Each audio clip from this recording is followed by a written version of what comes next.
the third space that we want to look at is a row space.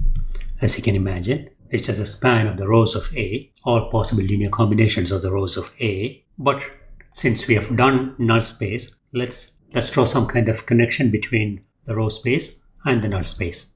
First of all, if A has m rows and n columns, each row has n elements, so the linear combinations of the rows of A will live in Rn as a subspace. So the null space is in Rn, so is the row space. Now we also saw that the dot product of any row of A with x will be equal to 0 if x is a member of the null space, because when x is a member of null space, then Ax equal to 0 by the definition of null space. So that means x is orthogonal to each row inside A. That is why the product can be 0. That also means if you take linear combinations of the rows of A, each one of those linear combinations will be orthogonal to this particular x if x is a member of the null space of A. So the linear combinations of the rows of A would be orthogonal to the null space. All such linear combinations will be orthogonal. That means the span of the rows of A, span being all possible linear combinations, which is actually a subspace, will be orthogonal to null space. So now we're getting two orthogonal spaces here. The span of the rows of A, which obviously we will call the row space, will be orthogonal to the null space. So that's where I wanted to take you. So row space being the span of the rows of A, which of course means the span of the columns of A transpose, because A transpose, remember, the columns will be the rows of A standing upright, which is the way we would like our vectors to stand. Keep in mind that the row operations don't actually change the row space. So the good basis for row space would be the pivot rows of A, or its RREF, or its REF. Any one of those things will work, because in going from A to its REF or RREF, we're performing only row operations which do not change the row space. So let's look at the significance of row space. Remember, A is a transformation that takes you from Rn to Rm, which means if you have vectors in Rn, for each one of them, you will get a vector in Rm. So Rn is the input space, Rn is the output space. That is a transformation. If the vector that you are transforming happens to be in the null space, in the input side, then the output vector, which is Ax, has to be 0, because that is the definition of the null space.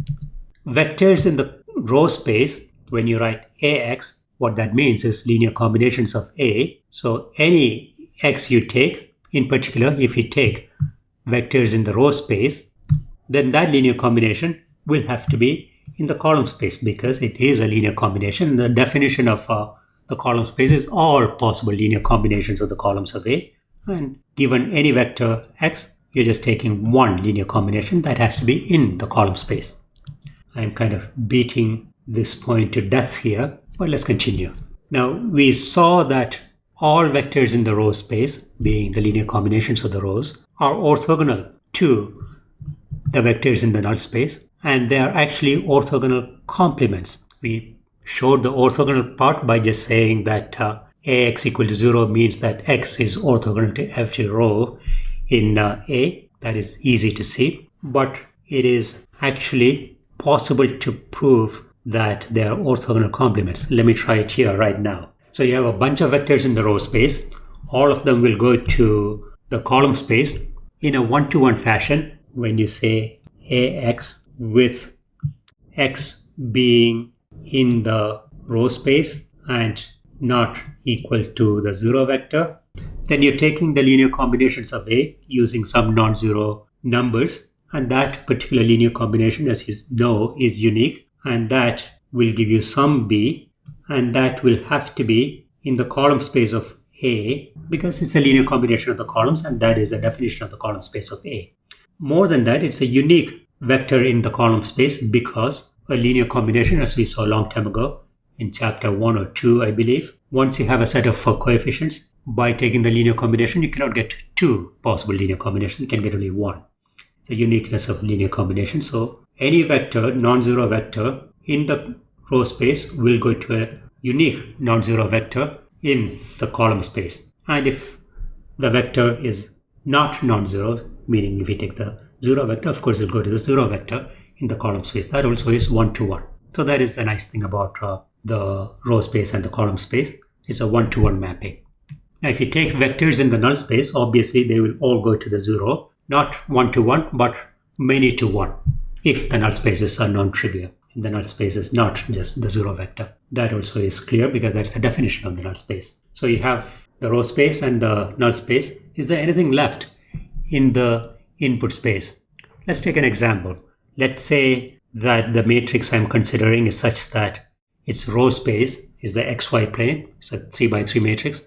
The row space is xy plane and the null space is orthogonal to that. So that is the z-axis. So there's xy plane and the z-axis. Fine. There are a lot of vectors in the xy plane and a lot of them in the z-axis. But most vectors in the 3D space in R3 are not in the xy plane nor on the z-axis. They're somewhere else, pointing somewhere else. They are all linear combinations of the vectors in the xy plane, which we call the row space, and the z-axis, which we call the null space. Where will those vectors get transformed to? Again, we know that take any such vector, that is just a vector. So AX, linear combinations of the columns of A, and that will have to be in the column space of A. So all vectors will go to the column space. What does that mean? That means that you have run out of vectors in the input space. The xy plane, the row space, goes to the column space in a one-to-one fashion. The z-axis, the null space, goes to the zero vector in the column space. And all other vectors also go to the column space. There's nothing else to go anywhere else.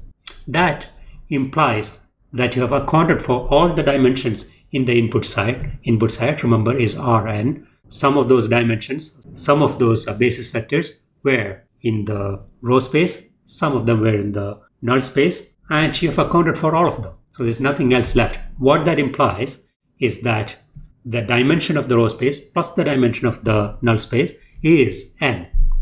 That again is actually the Rank-Nullity Theorem. The dimension of the row space is rank, and the dimension of the null space is the nullity, the number of free variables. They add up to n, the number of columns. So we have run out of dimensions. That means these two spaces are orthogonal complements.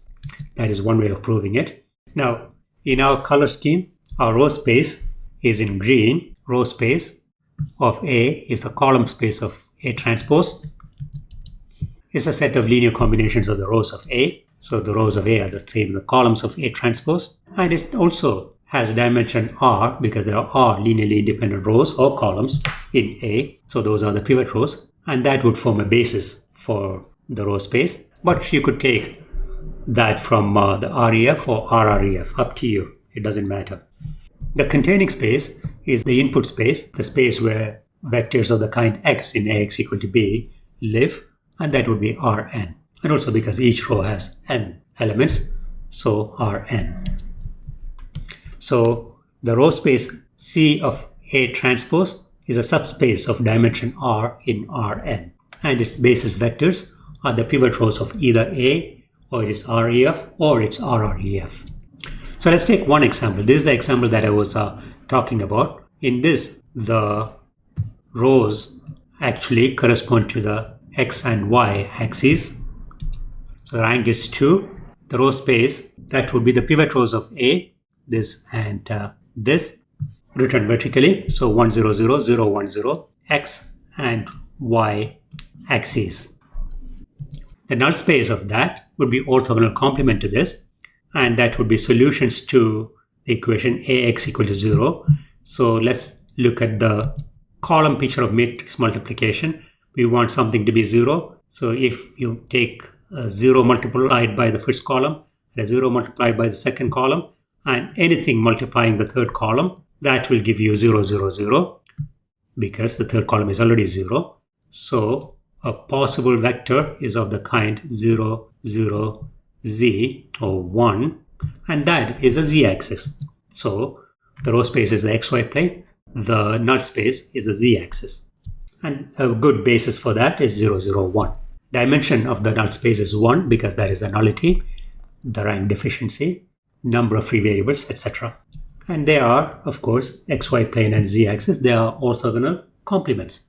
Now, computing the 4 spaces, this time the row space, that is very easy. Take this matrix here. You have 2 rows that are linearly independent, the pivot rows. Just take the 2 rows either in A or in its REF or RREF. The rank is 2, and that also, of course, is the dimension of the row space. So we will write it this way. We will say that the green row space is a subspace in R4, is a subset of R4 in set lingo, and the dimension of that subspace is 2, which is the rank.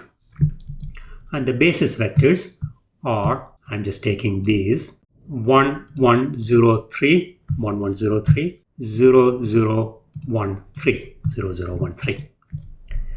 That's that. Now we have one more space to worry about. That would be the left null space.